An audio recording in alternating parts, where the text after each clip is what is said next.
What's up guys, name is Dre and welcome to another 7 Deadly Sins Grand Cross video. So we have 6 new units that are coming to the game, and that is quite a lot, and to break down all 6 units in one video it will take like forever. So yeah, I did summarize then in very short portions to give you an idea for the new units. So overall, I would say that they are not too impactful for PvP, but the patch in general this week is like still very impactful for the game.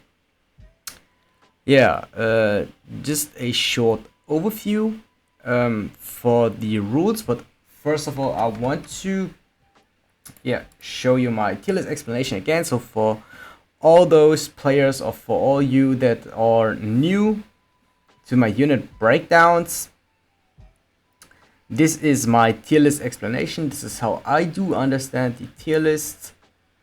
And yeah, just press like pause or stop here if you want to read through it. But yeah, while the tier list is on the screen, I will talk about the PvP rules real quick. So we have Discovery disabled this week.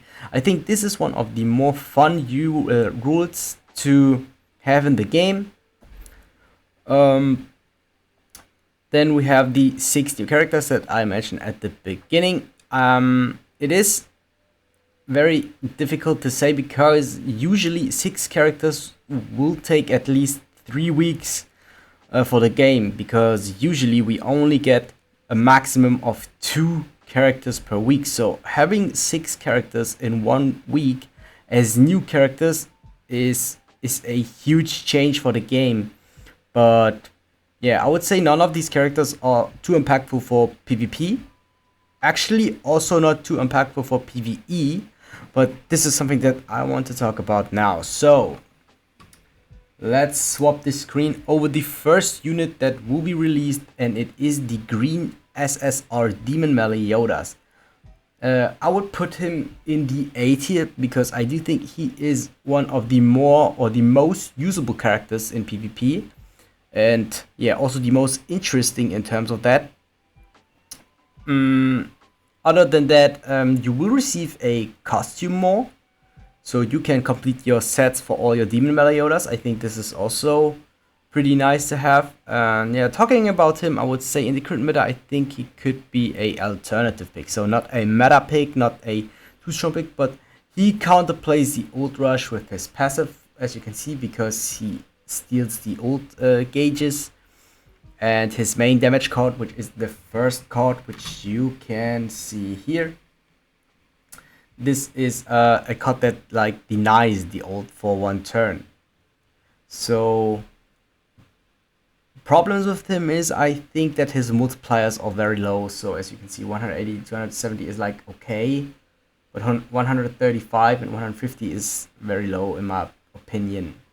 So the issue to fix that would be I think a high DPS unit or a AoE DPS unit.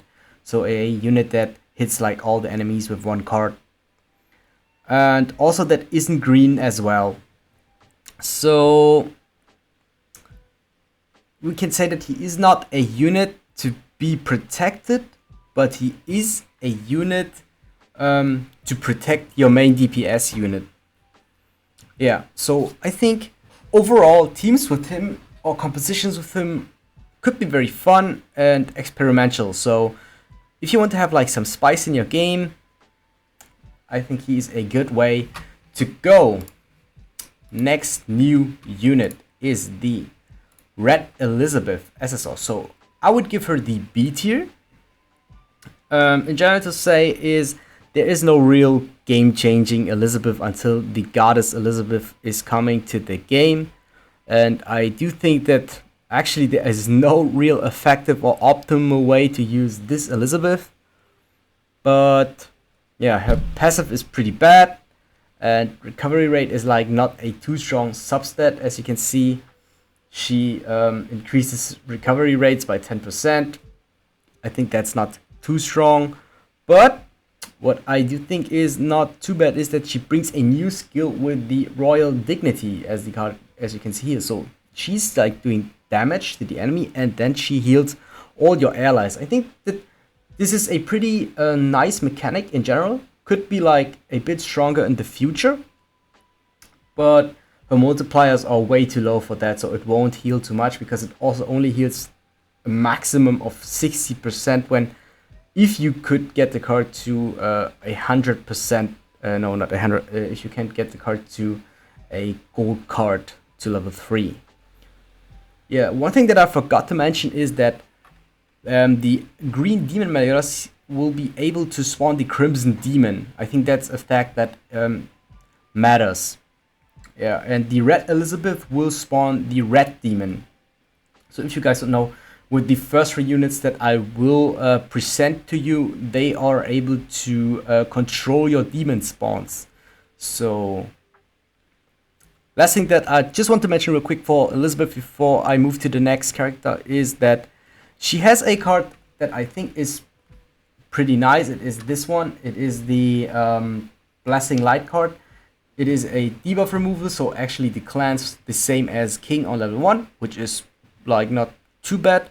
And the second one is that she can increases the defense related stats by 50% for 3 turns. So I think this could be like the most usable card of her. The other card is like not too bad, has a nice mechanic, but she doesn't do any damage.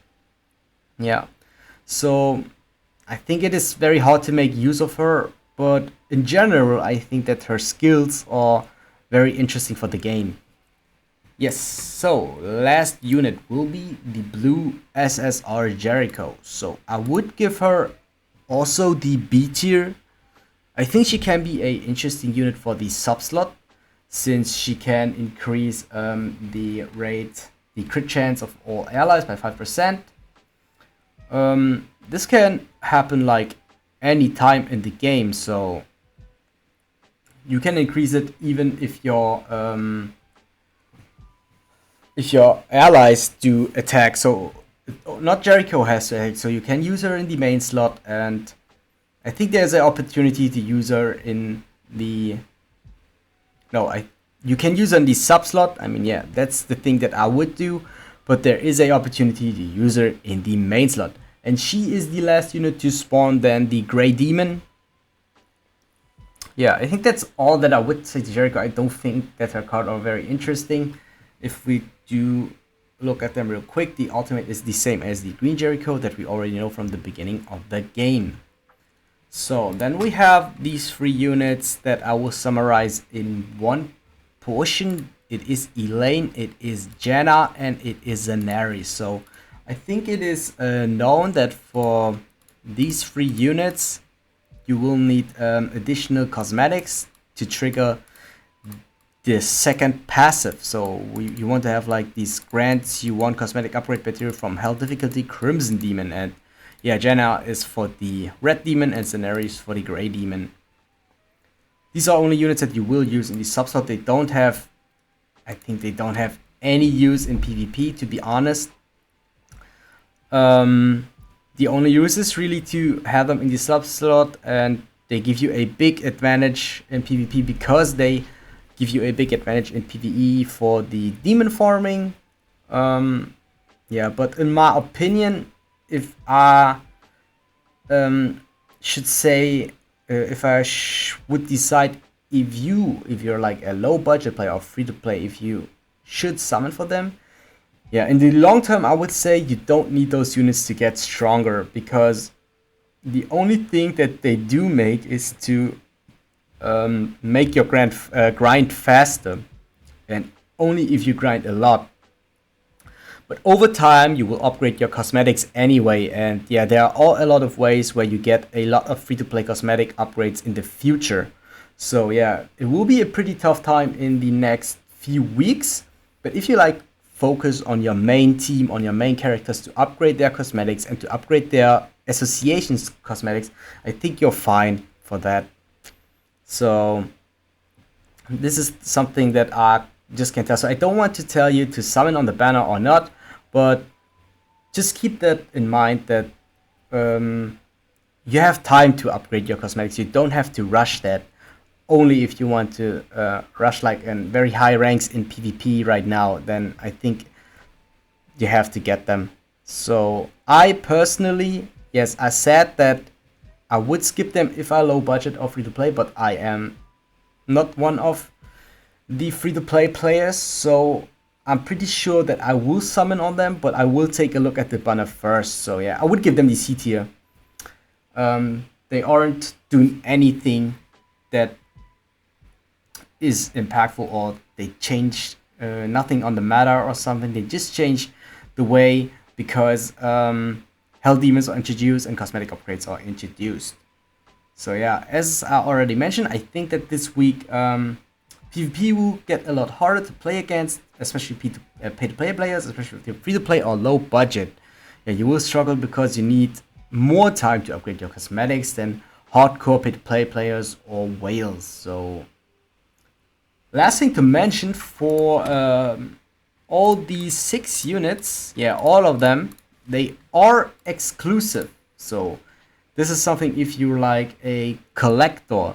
So they just returned once on the Japanese version, and it was the time during the anniversary when Goddess Elizabeth was around. And this is usually a time when she will come to global and the banner will come back again. I think that's like not a time where you want to spend your diamonds on. Yeah, so you might considering summoning on them right now if you want to get them. But yeah, keep in mind you will have to buy the cosmetics. Yeah. So last thing that I want to talk about, that is about the rule again. So if you might consider not to play King or Lilia this week because of the recovery disable. So I personally still do think that they have a very high impact even with the rule. But the rule gives the opportunity to try out other units. Yeah. So a lot of people would be busy with grinding hell demons anyway, so I think PvP is not a too big issue this week. But if you guys are interested, I will try out SSR Fight to the End, the green one, for the upcoming week. So there might be coming a summon video out tomorrow, maybe in 2 days for the units that will drop tomorrow, but I'm not too sure because yeah, I just want to take a look at the banner first before I judge. And yeah, but that's it for today's unit breakdown, this week's unit breakdown. I hope you guys enjoyed my like very short explanation about the units, because 6 units shouldn't take like 10 minutes. But yeah, I want to keep it as short as possible and give you like the most important things out of them in a short video. Yeah, subscribe to my channel, follow me on Twitter, follow me on Twitch, and I see you guys next time.